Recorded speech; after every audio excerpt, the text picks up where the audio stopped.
Have you noticed more for sale signs popping up lately? And what does that actually mean for the market? Stay tuned.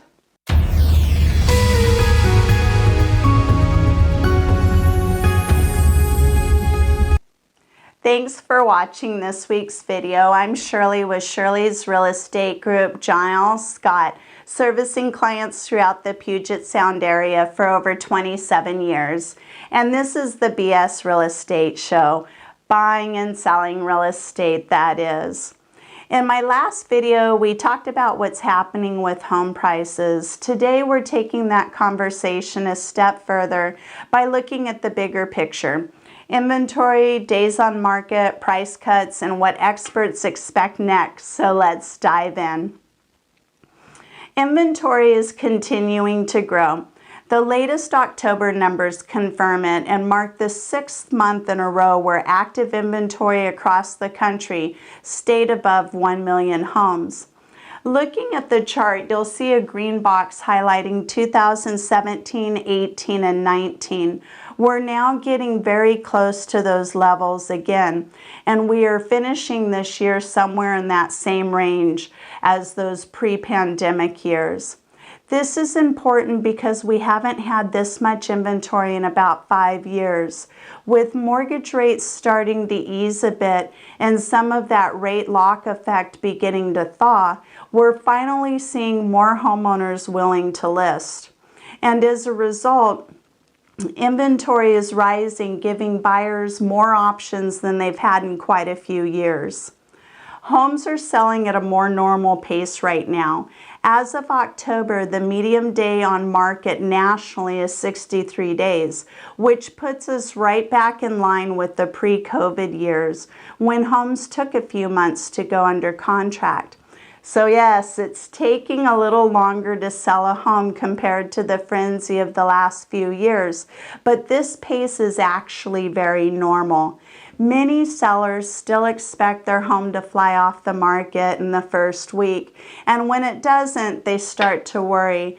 But what we're seeing today is simply the market adjusting. Affordability is still the biggest challenge with mortgage rates trending down. That should help bring more buyers back into the mix. But with more inventory on the market, let's explore how this is affecting the pace at which homes are selling.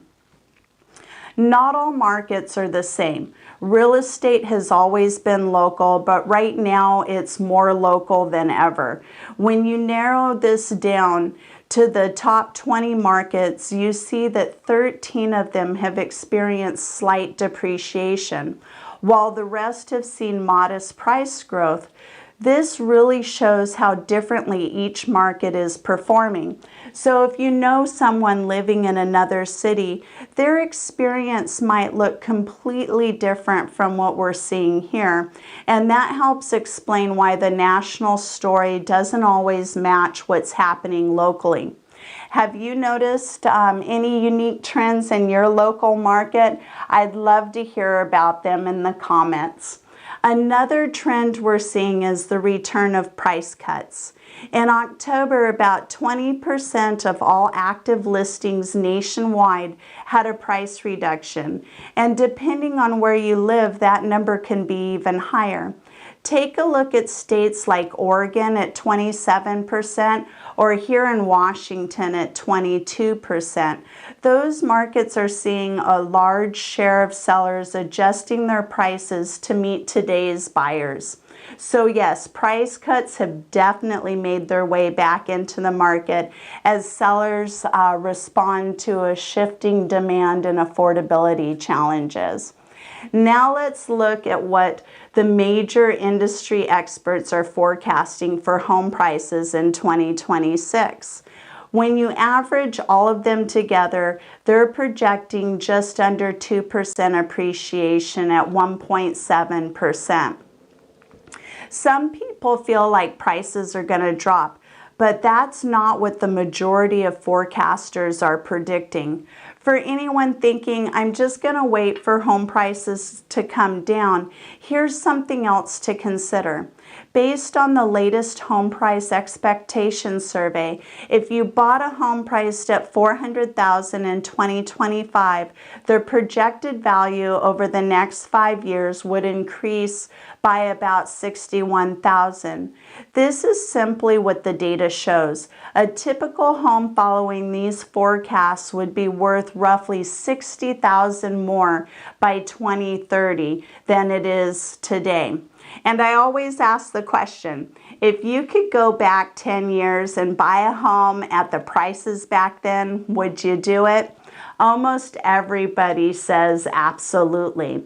This chart is just a reminder of how home ownership builds wealth over time.